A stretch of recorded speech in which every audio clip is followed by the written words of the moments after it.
By power star Dharmendra Nirmaliya.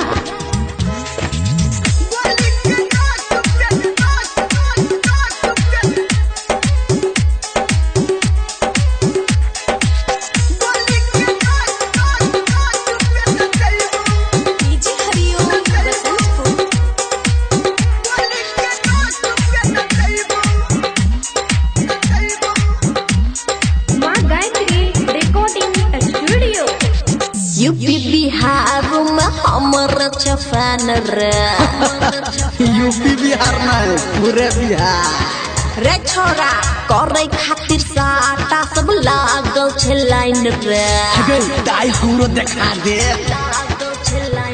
तोरा से कुछ नहीं होता जैसे कर नहीं रंगदारी नमरी पन सवा लाके आवे ना तय अगारे अगारे सुन गया यार कष्टा वाली नाच तू हाली हाली। अच्छा सुन गया यार कष्टा वाली नाच तू हाली हाली। ये छोरी क्या हम बिहारी नहीं रही वो बंगाल वाली। अच्छा वाली के नाच पे न रही वो कष्टा वाली। ये हम बिहारी नहीं रही वो बंगाल वाली। वाली के नाच पे न रही वो कष्टा वाली।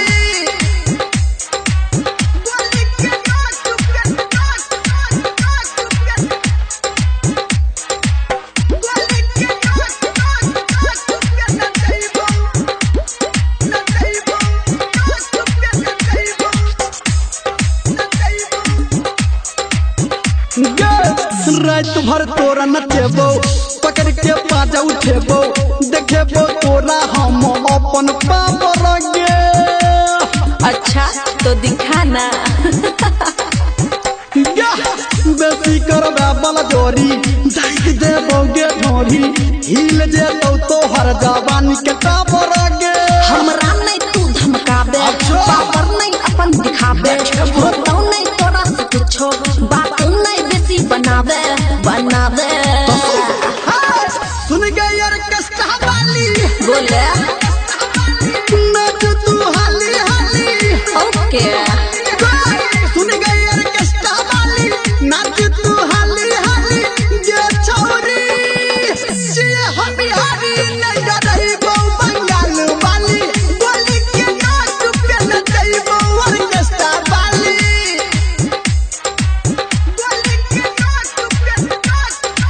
अभी आप सुन रहे हैं सावरिया म्यूजिक।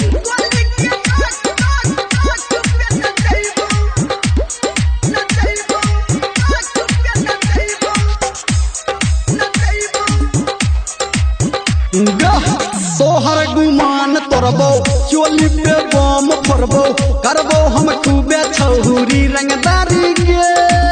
करबो हम खूबे छहुरी रंगदारी गे।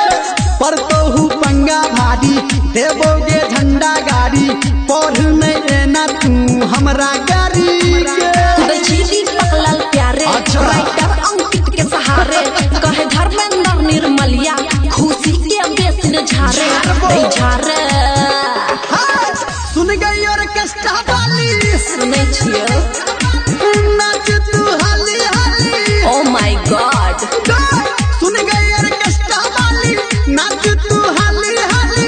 ये छोरी ये हम बिहारी नहीं रही वो बंगाल वाली। वाली के नाच पे न रही वो कष्टा वाली। ये हम बिहारी नहीं रही वो बंगाल वाली।